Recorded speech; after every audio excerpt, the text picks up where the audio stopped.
Terima kasih. Ya, terima kasih Pak Gun. Dulu ketemunya di Medan kok tiba-tiba pindah ke Satora malahan ya. Seperti yang disampaikan oleh Pak Gun, hari ini kita akan melihat mengalami cinta Tuhan dan nanti juga kita akan mengadakan latihan doa, meditasi bersama-sama sebagai penutupan dari permenungan ini agar kita semakin merasakan sendiri bagaimana cinta Tuhan sungguh nyata di dalam hidupku. Saya akan share screen saya dulu. Oh, bisa dimatikan dulu. Sorry ya.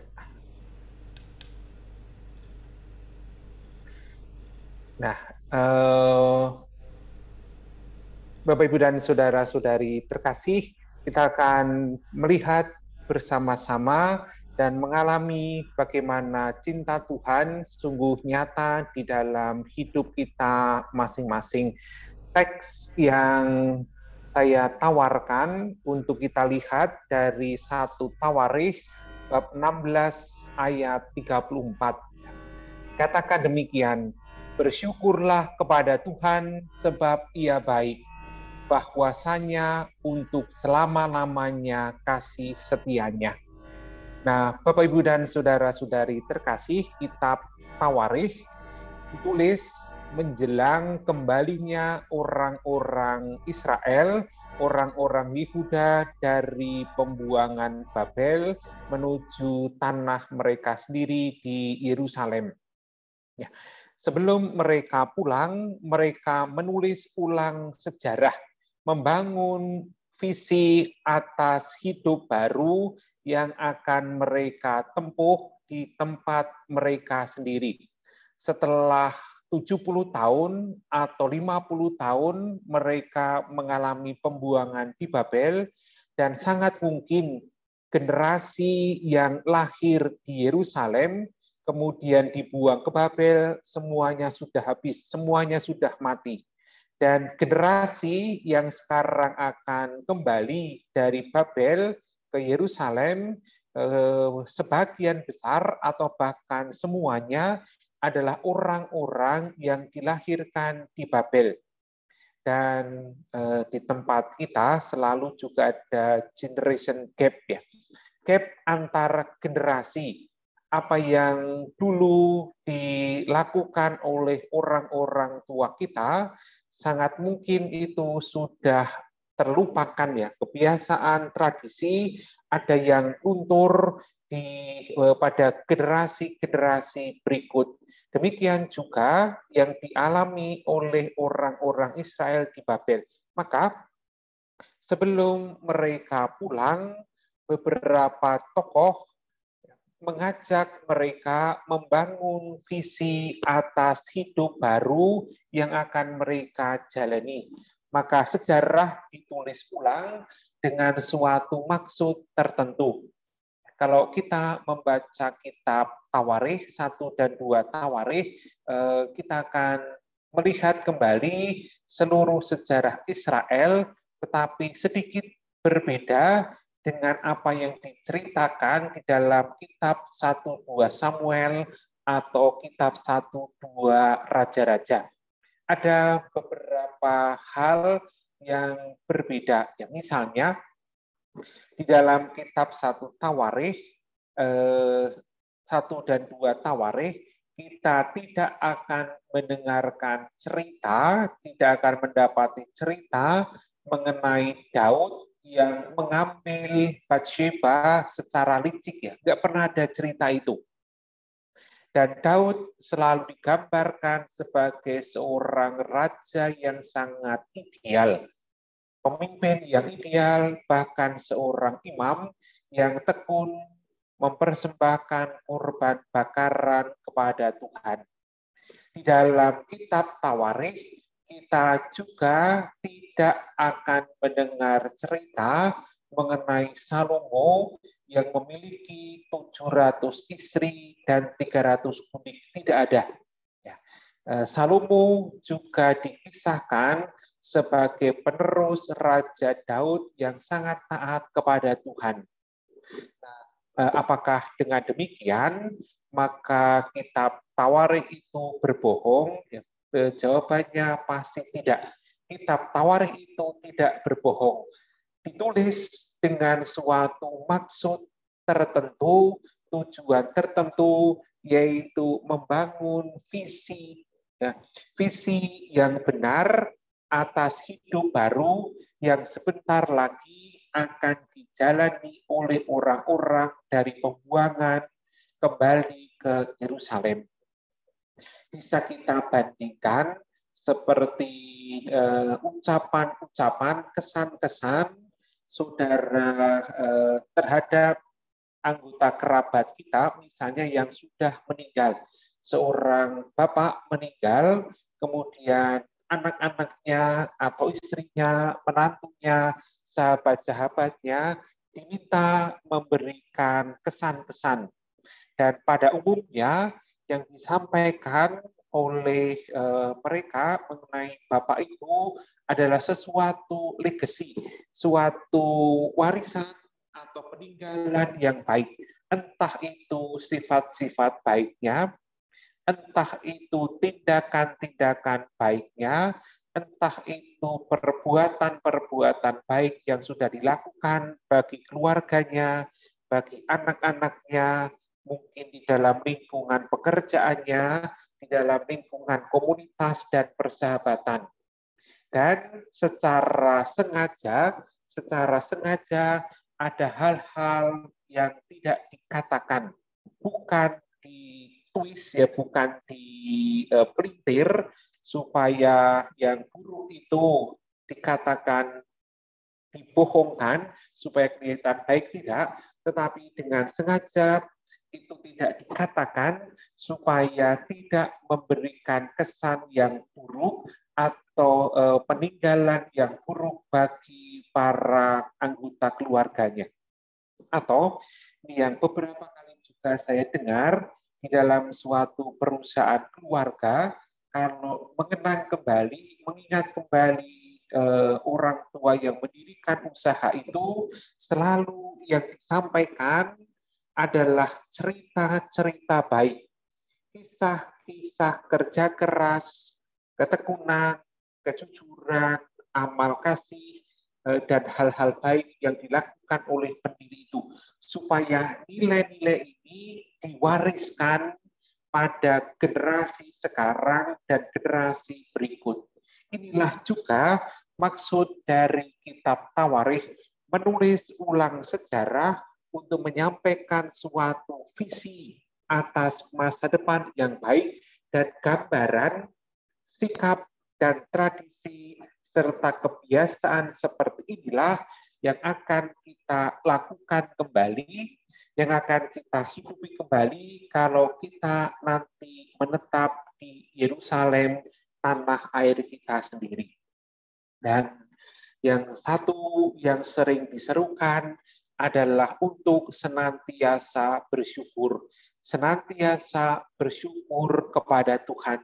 Dikenang kembali, diingatkan kembali sejarah nenek moyang, bagaimana Tuhan melakukan karya-karya ajaib atas hidup bangsa kita, atas hidup bersama kita, sehingga kita memang pantas senantiasa bersyukur.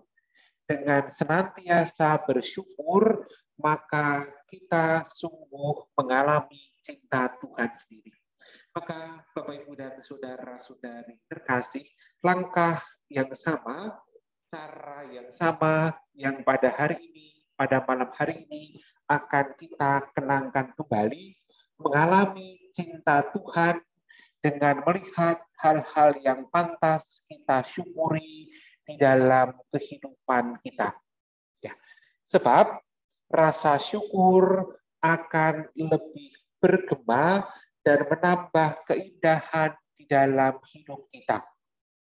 Rasa syukur membuat hidup kita penuh, mengubah apa yang kita miliki menjadi cukup, bahkan berlebih. Entah itu rumah, materi, uang, keluarga, dan seterusnya. Rasa syukur mengubah penolakan menjadi penerimaan, kekacauan menjadi keteraturan, kekeruhan menjadi kejernihan.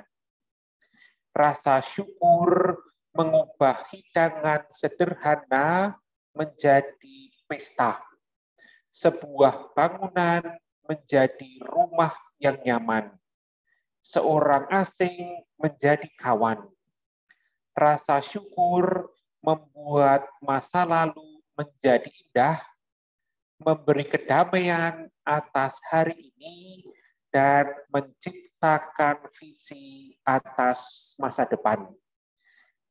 Kita menjalani kehidupan kita karena ditentukan oleh suatu perspektif, oleh suatu cara pandang, suatu cara pikir. Ya, bukan sekedar kenyataan-kenyataan, tetapi kenyataan-kenyataan itu sampai kepada mata kita, sampai pada pikiran kita, sampai pada hati kita, karena kita punya kacamata, karena kita punya kerangka, kita punya frame, kita punya perspektif. Ya. Kalau perspektif yang kita punya, kacamata yang kita punya adalah rasa syukur, maka litaninya seperti yang tadi saya bacakan, mengubah hidup itu menjadi penuh.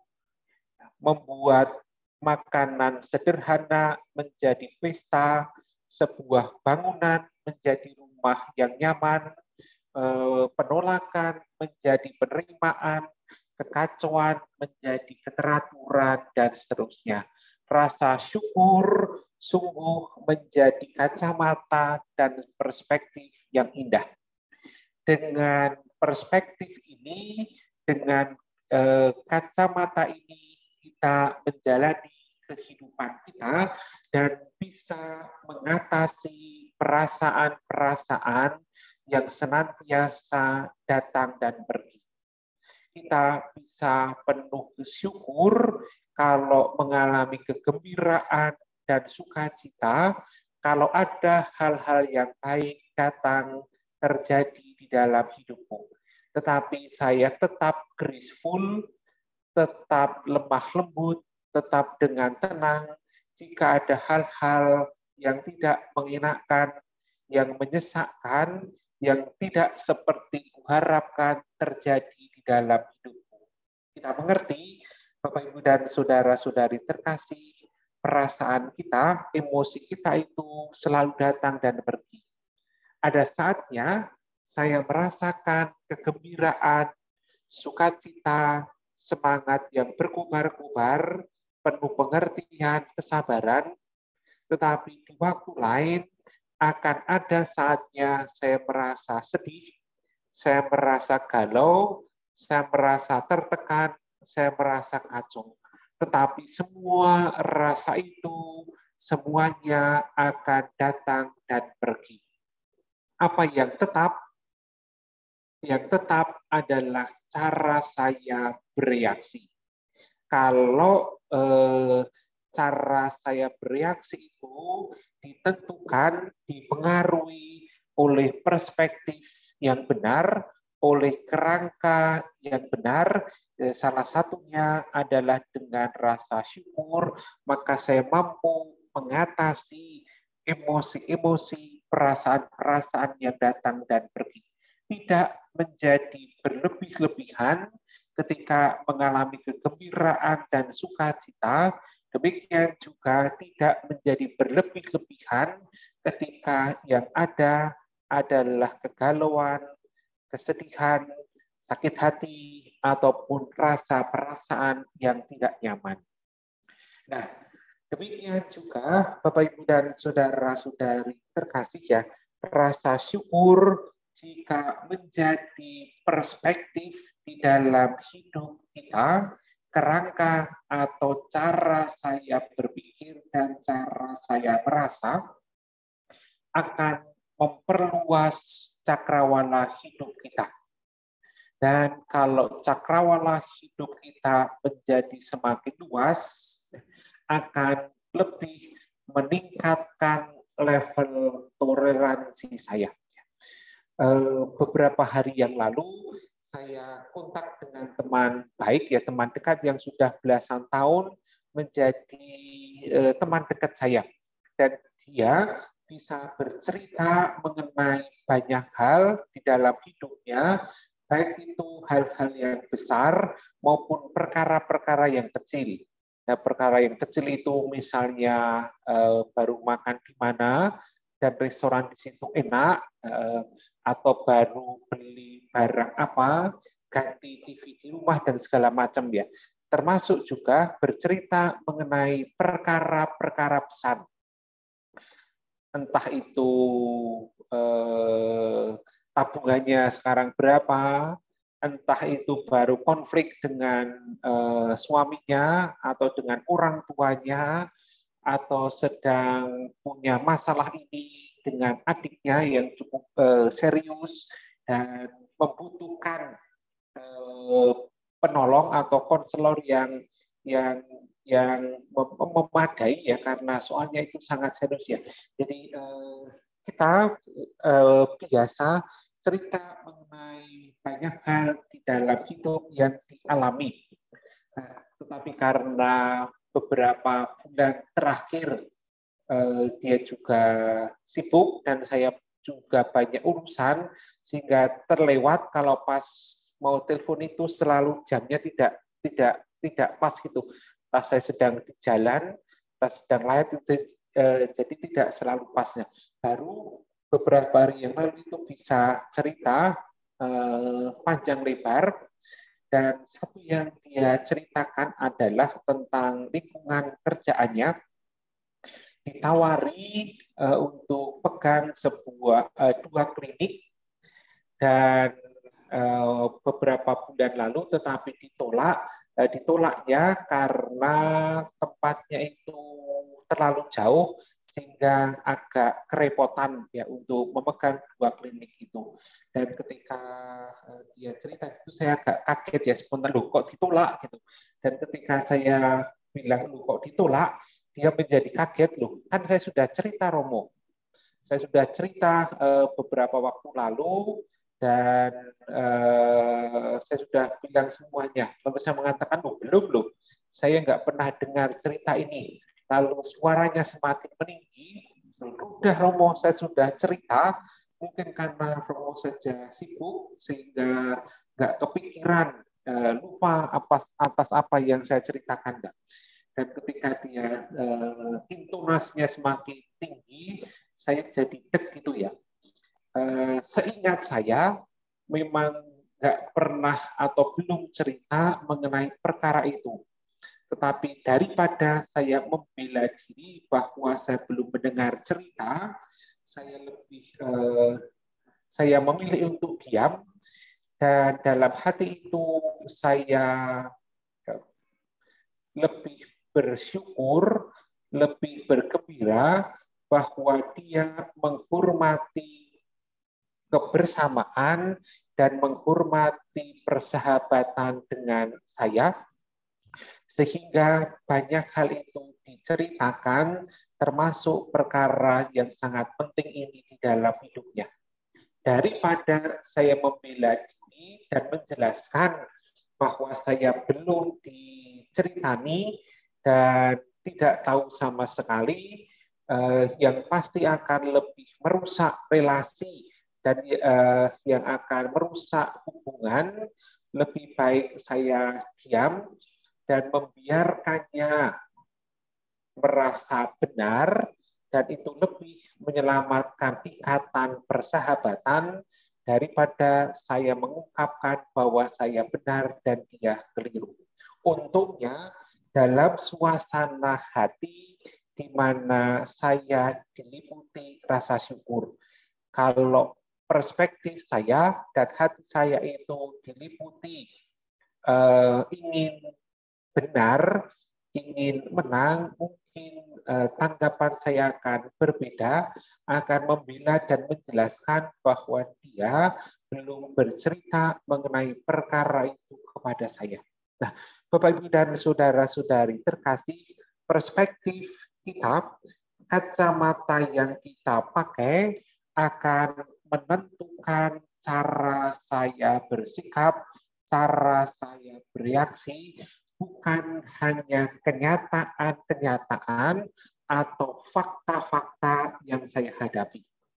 Seperti yang saya dengan teman saya itu, sebut saja namanya Maya, demikian juga pasti dalam relasi antara suami istri, relasi antara orang tua dengan anak, relasi kita dengan keluarga besar, perspektif dan kacamata apa yang saya kenakan pasti akan sangat menentukan cara-cara bereaksi. Dan yang akan kita lihat, kita dalami pada malam hari ini, jika kacamata atau perspektif yang saya kenakan lebih diwarnai dengan rasa syukur, maka cara saya bereaksi kalau hal-hal yang baik itu akan menjadi lebih baik, sementara kalau hal-hal yang rasanya kurang berkenan di hatiku, paling tidak bisa meningkatkan level toleransi saya, sehingga saya tetap bisa sedapat-dapatnya mengambil reaksi-reaksi yang benar, yang lebih bijaksana, yang lebih membangun hidup bersama, daripada membangun atau meningkatkan atau mengunggulkan ego, dan saya selalu kelihatan selalu dominan, selalu menang, dan selalu lebih unggul daripada orang lain, termasuk kalau mengorbankan hidup bersama, membela kebersamaan, persahabatan, dan sebagainya. Nah, bagaimana caranya kita membangun perspektif hidup dengan penuh syukur, dan dengan demikian kita sungguh pada saat ini, pada saat itu mengalami cinta Tuhan yang sepenuh-penuhnya. Ini yang akan kita meditasikan, yang akan kita renungkan bersama-sama. Nanti saya akan menuntun untuk melakukan meditasi, latihan doa keheningan. Ya, saya akan menuntun untuk mempersiapkan diri untuk tenang, untuk hening. Setelah saya tenang dan hening, saya mencermati dan menelusuri kembali hidup saya. Dan saya menemukan ya secara sengaja saya hanya melihat, merasakan hal-hal yang pantas aku syukuri. Hal-hal yang pantas aku syukuri mungkin adalah kesehatanku. Sekarang ini saya sehat. Mungkin adalah keluargaku, punya suami atau istri yang baik. Mungkin adalah rumah tempat saya tinggal. Mungkin makanan ya, tadi pagi atau tadi siang saya menikmati makanan enak, atau kemarin saya menikmati makanan hidangan yang lezat ya. Ini adalah hal-hal yang pantas aku syukuri. Aku merasakan kembali hal-hal yang pantas aku syukuri itu. Kalau sulit menemukan yang pantas aku syukuri, bisa jadi saya membandingkan dengan orang lain. Kemarin ada yang latihan doa ini, dan ingat pada suatu pesta, suatu perjamuan bersama dengan karyawannya, dan karyawannya itu makan dengan sangat lahap ya. Lalu dia kaget, "Loh, kok kamu makan sangat lahap sekali, apakah makanannya enak?" Lalu dia menjawab, karyawan itu, "Ya, saya jarang makan enak ya." Orang ini merasa bahwa makanan yang tersedia itu sederhana, pada orang lain menganggap itu makanannya sangat lezat.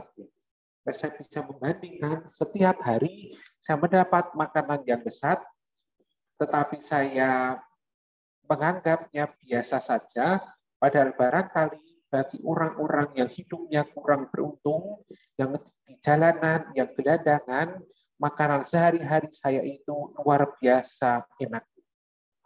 Saya menemukan manakah hal-hal yang pantas aku syukuri di dalam hidupku.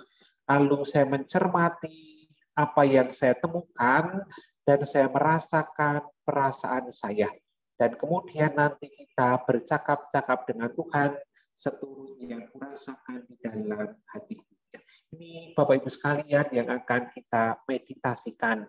Tetapi sebelum kita meditasi, kalau masih ada yang mau bertanya mengenai caranya berdoa, saya kembalikan dulu ke Pak Gun.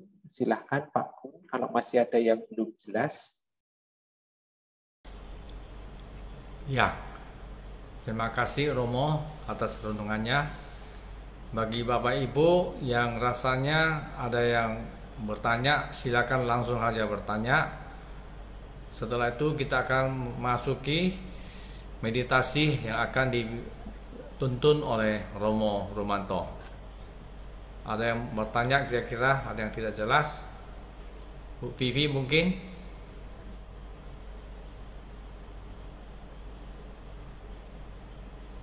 Selamat malam Romo, saya jujur malah bingung.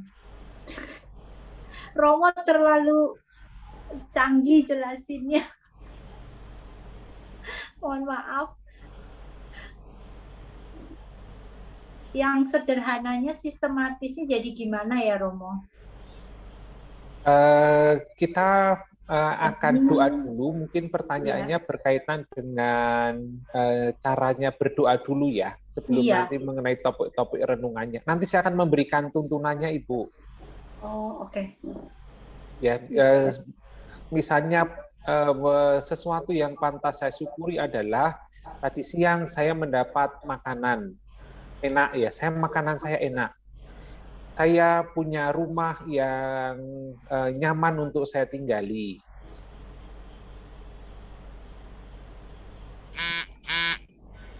Itu menemukan hal-hal yang pantas aku syukuri di dalam hidupku.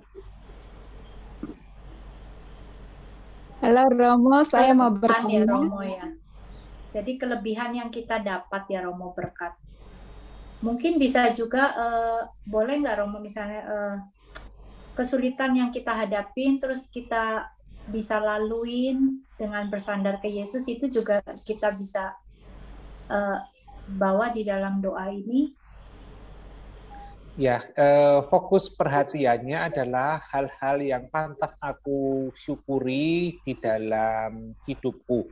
Kalau kesulitan-kesulitan, maka saya melihat adalah kekuatan saya dan rahmat yang Tuhan berikan kepadaku untuk melewatinya. Dan bukan pada kesulitan atau sakit hatiku atau kemarahanku. Oke. Terima kasih Romo, yang jelas. Ya. Halo Pak Gun, aku ada mau bertanya. Ya, silakan Paulima dari Sintang, Kalimantan Timur. Selamat malam Romo. Ya, silakan Ibu. Saya mau bertanya Romo, rasa syukur itu kita mengandalkan persoalan-persoalan yang kita hadapi mungkin mampu kita terima, namun kalau pergumulan hidup yang terus-menerus terjadi dan sepertinya tidak berakhir, misalnya sakit berkepanjangan dengan problem-problem keluarga yang terus-menerus, kira-kira bagaimana menurut Romo supaya dalam doa-doa kita itu, kita tidak saja memohon dan meratap, tetapi kita terus berjuang, membangkitkan semangat kita untuk berdoa dengan syukur atas semua yang kita peroleh. Mohon petunjuk Romo. Terima kasih. Ya, seperti kitab suci yang saya kutipkan di depan tadi dalam 1 Tawarikh 16 bab 8, kita mengatur kacamata kita. Kita mengatur cara pandang kita. Saya mau melihat apa yang mau saya lihat itu saya atur. Dan cara mengaturnya yang akan kita lakukan adalah melihat dan menyadari hal-hal yang pantas aku syukuri. Contohnya adalah rumah tempat saya tinggal itu adalah rumah yang nyaman. Saya punya baju yang bagus yang saya kenakan. Saya punya sambungan internet yang bisa saya pakai untuk macam-macam kegiatan. Saya punya menikmati makanan yang enak tadi siang atau kemarin atau minggu yang lalu.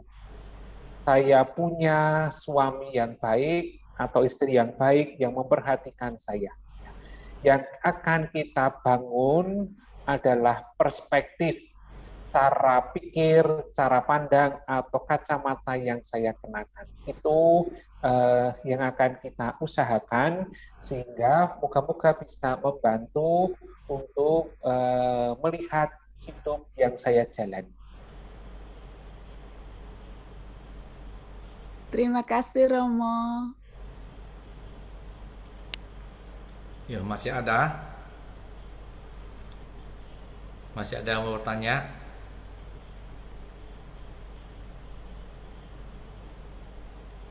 Romo, jadi fokusnya itu kan bukan fokus ya. Jadi yang kita syukuri itu hal-hal yang bukan batinia ya Romo ya, yang lahiria ya Romo, kayak rumah yang bagus, suami yang baik, mungkin punya sahabat yang sangat menolong. Jadi itu kan yang lahiria ya Romo ya, bukan yang batinia ya. Begitu kan Romo? Saya melihat hal-hal yang pantas aku syukuri, apapun itu bentuknya. Bagi setiap orang pasti berbeda-beda. Saya memberikan contoh-contoh yang sangat konkret supaya kita mendapat gambaran yang jelas ya.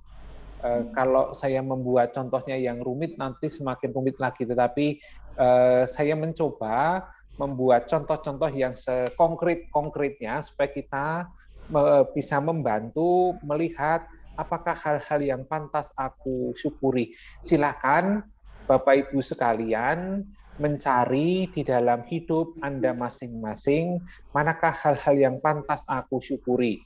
Contoh-contohnya baju, makanan, damai sukacita, dan seterusnya itu. Manakah bagi diriku sendiri hal-hal yang pantas aku syukuri di dalam hidupku?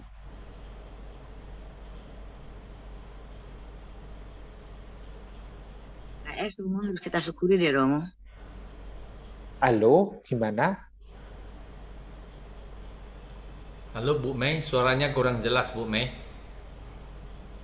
Memang semuanya patut kita syukurin Romo, karena semua yang dapat dari nafas yang kita gratis, kita hidup dari nafas, itu kita patut syukuri.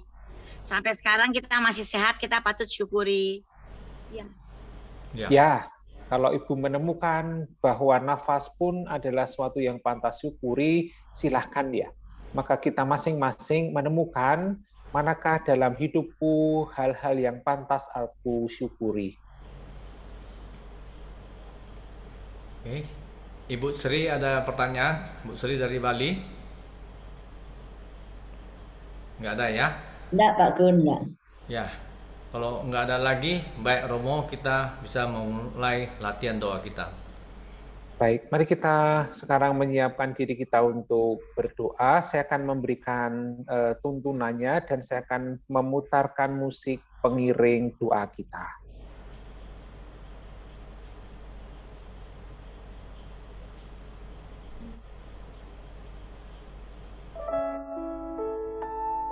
Mari kita menyiapkan diri untuk berdoa dalam nama Bapa dan Putera dan Roh Kudus. Amin. Kita sadari kehadiran kita di tempat ini pada saat ini.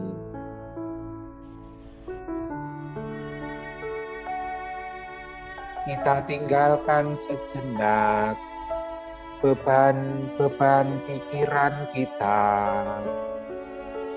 dan kita kesampingkan rencana-rencana yang kita canangkan. Kita sadari kita berhadapan dengan Tuhan sendiri di dalam keheningan.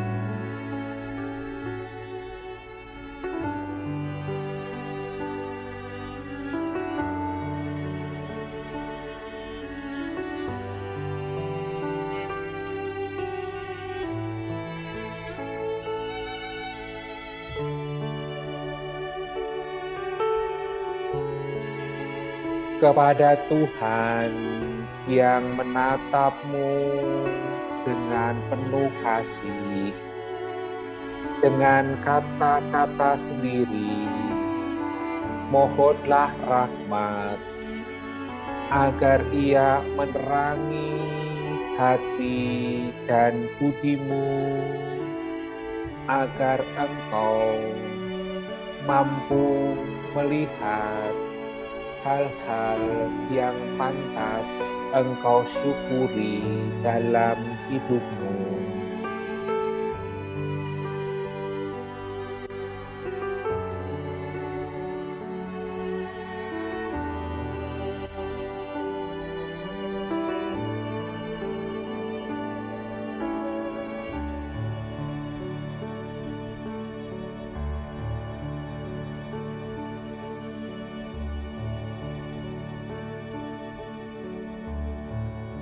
Sekarang dengan tenang, perlahan-lahan, temukanlah kembali hal-hal yang pantas engkau syukuri.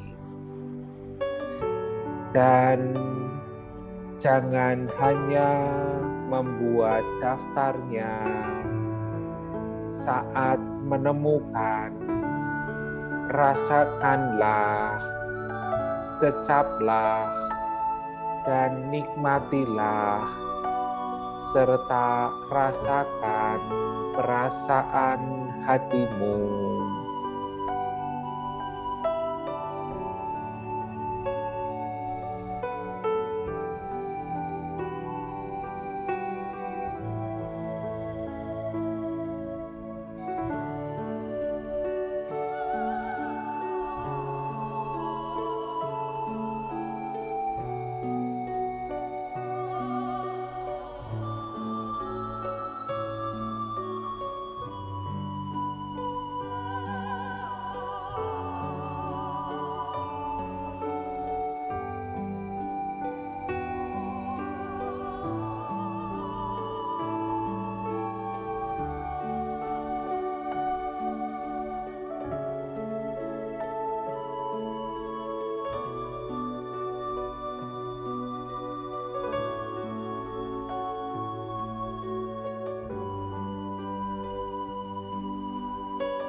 Atas hal yang engkau temukan sebagai pantas engkau syukuri, nikmatilah kembali, rasakan rasa perasaanmu.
Jangan tergesa-gesa,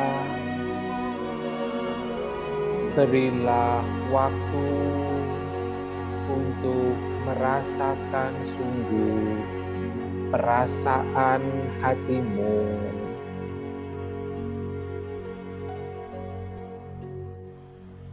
Setelah menemukan hal-hal yang pantas engkau syukuri,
sekarang bayangkanlah engkau kembali berhadapan dengan Tuhan.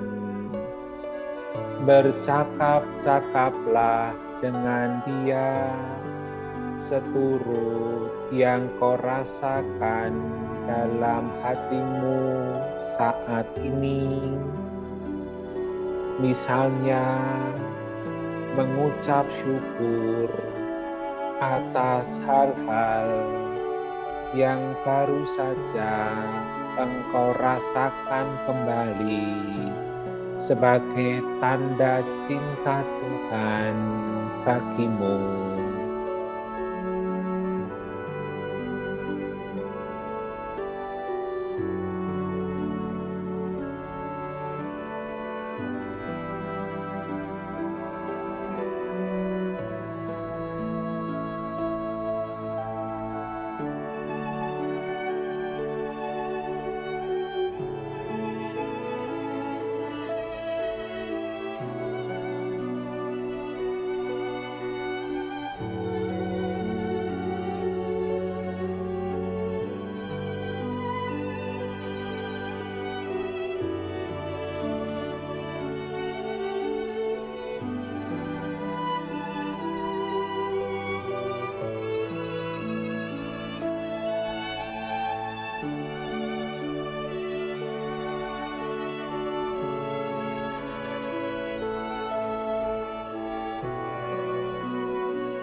Dan marilah menutup doa kita dengan doa Bapa kami. Bapa kami yang ada di surga, dimuliakanlah namamu, datanglah kerajaanmu, jadilah kehendakmu di atas bumi seperti di dalam surga. Berilah kami rezeki pada hari ini, dan ampunilah kesalahan kami, seperti kami pun mengampuni yang bersalah kepada kami. Dan janganlah masukkan kami ke dalam pencobaan, tetapi bebaskanlah kami dari yang jahat. Amin. Dalam nama Bapa dan Putra dan Roh Kudus. Amin. Silahkan Pak Gun, saya kembalikan lagi ke Pak Gun. Ya, terima kasih Romo yang telah membimbing kita untuk berdoa, mengucapkan syukur, dan mengarah kita untuk memikirkan hal-hal yang positif. Terima kasih Romo.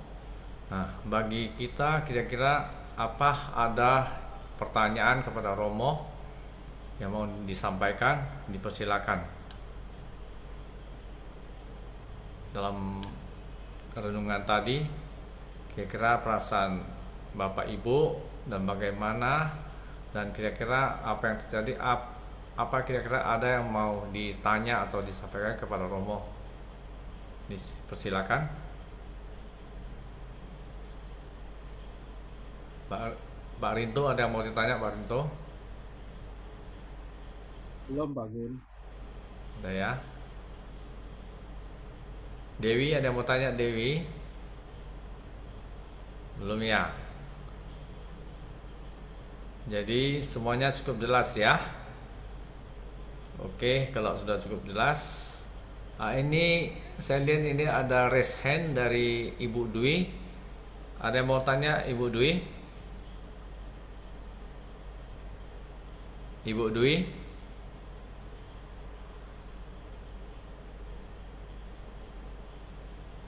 Oh, mungkin nggak ada ya, mungkin salah tekan ya. Oke, kalau kita tidak ada lagi, kita akan mengakhiri ibadah pada malam hari ini. Dan sebelumnya kita memperoleh berkat daripada Romo.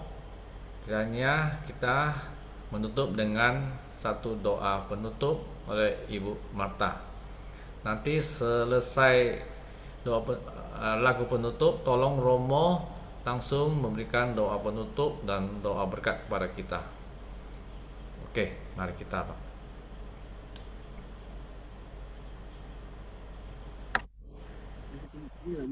Dalam tangan-Mu ya Tuhan ku serahkan hidupku. Dalam tangan-Mu ya Tuhan ku serahkan hidupku. Dalam tangan-Mu ya Tuhanku, ku serahkan hidupku. Karena hanya akan Tuhan aku yakin selalu. Karena Tuhan saja sungguh-sungguh Bapakku. Dalam tangan-Mu ya Tuhan ku serahkan hidupku. Dalam tangan-Mu ya Tuhan ku serahkan hidupku. Dalam tangan-Mu ya Tuhanku, ku serahkan hidupku. Karena hanya pada Tuhan ada kasih setia sejak dulu terus berlangsung, kasih Tuhan yang kekal. Dalam tangan-Mu ya Tuhan ku serahkan hidupku, dalam tangan-Mu ya Tuhan ku serahkan hidupku, dalam tangan-Mu ya Tuhanku ku serahkan hidupku.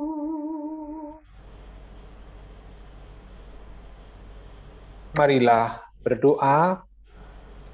Allah Bapa yang Maha Kasih, Engkau sungguh mencintai kami dan setiap hari memberikan berkat.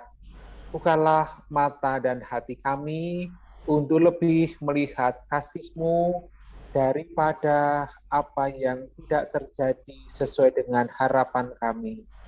Ajarlah kami ya Tuhan untuk senantiasa mengucap syukur atas begitu banyak berkat yang Kau limpahkan di dalam hati kami, dan dengan gembira dan sukacita kami juga berbagi cinta kepada orang-orang di sekitar kami. Kami serahkan juga keluarga kami, orang-orang yang kami ingat dalam doa-doa kami, juga istirahat kami pada malam hari ini dalam kuasa dan perlindungan-Mu sendiri, demi Kristus Tuhan dan pengantara kami. Amin. Amin. Tuhan bersamamu Dan bersama rohmu. Semoga kita semua, keluarga, orang-orang yang kita doakan senantiasa dilimpahi dengan berkat Allah yang Maha Kuasa, Bapa dan Putera dan Roh Kudus. Amin. Terima kasih saya ucapkan kepada Romo Terima kasih Romo. Romanto. Terima kasih Terima Pak kasih Gun. Terima kasih semuanya. juga semua petugas yang telah Terima kasih, melayani Romo. pada hari ini. Terima kasih semua yang telah bergabung pada malam hari ini. Terima kasih semuanya. Kiranya Tuhan berkati. Terima kasih juga kepada Julianti Lumantara dan juga kepada Maria Jau yang telah Terima kasih Pak Gun. bantu.